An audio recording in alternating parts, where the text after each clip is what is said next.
Strasbourg, capitale de l'Europe, accueille pendant le mois de décembre et de son incontournable marché de Noël l'écrivain marocain Ilham Ibrahimi, co-auteur du livre Jour de fête au Maroc.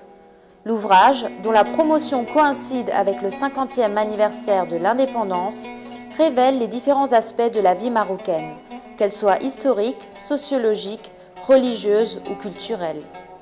Son séjour à Strasbourg commence de façon symbolique par la présentation de son livre au consulat du Maroc, le jeudi 1er décembre 2005, devant un large public composé de représentants de plusieurs pays et de confessions diverses.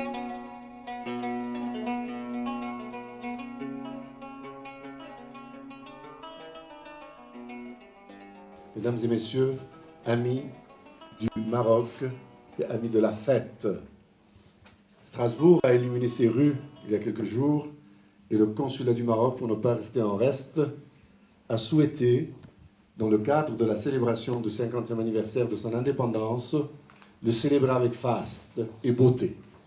Donc je me permets de vous présenter Madame Ilham Ibrahimi, qui nous vient de Marrakech spécialement pour nous introduire un magnifique ouvrage où vous allez voir les traditions judéo-berbères, arabo-musulmanes et aussi païennes et festives, déclinées en saveurs culinaires, évidemment, et en couleurs vestimentaires. Vous savez, le Maroc a toujours été un lieu de passage, un lieu où beaucoup de voyageurs ont jeté ancrage momentané et ont essaimé et l'épice et le rythme et la couleur.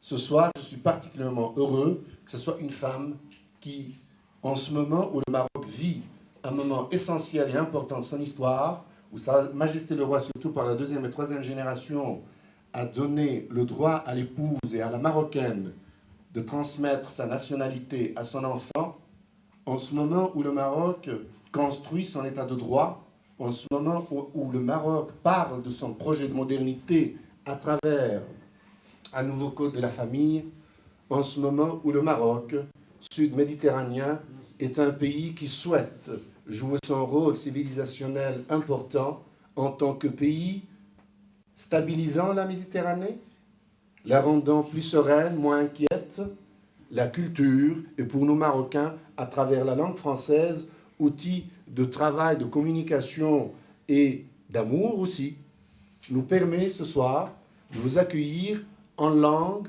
en saveur et en couleur, à travers l'ouvrage de Madame Ibrahimi, à laquelle je souhaite la bienvenue, et à l'ouvrage plein succès.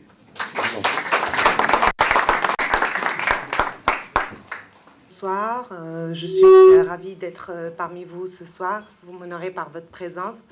Je passe directement au thème du livre parce que j'ai énormément de choses à vous raconter sur le Maroc. Donc l'objectif pour moi, par rapport à ce travail, c'est de présenter une image du Maroc profond, pour permettre de connaître le Maroc à travers ses traditions et ses coutumes, apporter des informations historiques, sociologiques, etc., expliquer les rituels, dire leur importance, leur codification et l'apport spirituel ou la portée spirituelle de chaque manifestation, de chaque cérémonie. C'est très important. Les célébrations au Maroc sont très liées, ont un côté spirituel assez manifeste. Donc, par rapport à l'approche de ce travail, j'ai préféré raconter la fête, à l'instar des Mille et une nuits, par exemple, qui m'ont beaucoup inspirée. Donc, de raconter cette ambiance et d'apporter en même temps des informations utiles. Alors déjà, il faut savoir le mot Ramadan, ce qu'il signifie. Lorsque ce mois-ci fut instauré comme mois de jeûne, il a coïncidé avec une chaleur. C'était la saison, puisque nous, l'année, elle tourne en fonction, c'est une année lunaire. Et donc, on n'a pas les mêmes... le Ramadan, par exemple, va faire le tour de l'année pendant 30 ans. On aura jeûné sur tous les mois de l'année. J'espère que je me suis bien expliquée là-dessus.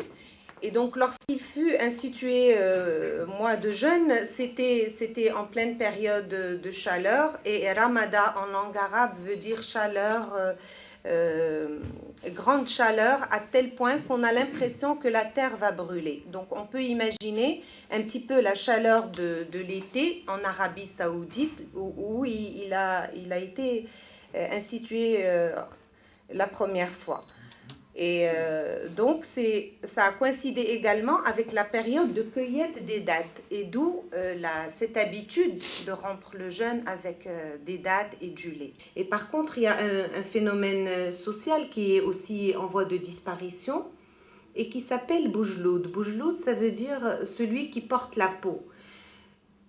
C'est-à-dire, c'est la personne qui va porter la peau du mouton, qui a un rôle social à jouer en ce moment-là. Et il y avait une prédisposition par rapport aux notables de la ville, par rapport aux juges, par rapport aux gens qui dirigeaient un petit peu la société. Il y avait cette prédisposition dans la mesure où cette personne-là va se porter volontaire. Donc, elle va porter la peau du mouton le lendemain de la fête. Elle va être suivie par une foule.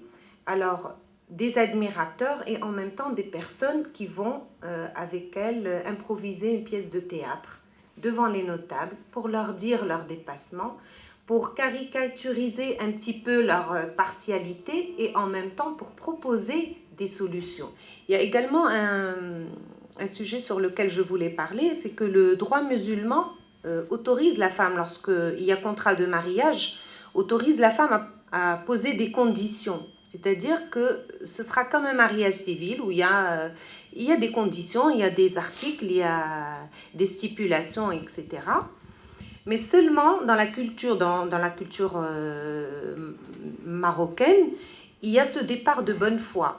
On va se marier pour construire à vie. Donc, il n'y a pas lieu de poser des conditions.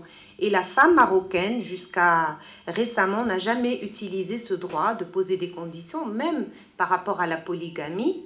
Elle peut exiger de son mari de ne pas prendre d'autres épouses. Mais on n'en a jamais usé parce que l'éducation fait que lorsqu'on va vers la construction, lorsqu'on est de bonne foi, il n'y a pas de conditions. Et quoi qu'on mette comme condition, si ça se passe mal, il y aura toujours des dérogations. Il y a pratiquement une année, à quelques jours près, que ce consulat accueillait pour une conférence juif, chrétien, musulman en dialogue. Donc le dialogue interculturel et interreligieux avait réuni autant de monde. La fête et la cuisine marocaine et votre présence, chère Madame Ibrahimi, a permis aujourd'hui d'accueillir le représentant du Saint-Siège, l'ambassadeur des Pays-Bas, de Pologne, le consul général de Tunisie, d'Algérie, que je salue, et aussi permettre aux 3 communautés marocaines. Il y a le rabbin Pérez et son épouse de Marrakech, qui vient pour vous, non pour moi. Il y a le président de la mosquée de Strasbourg.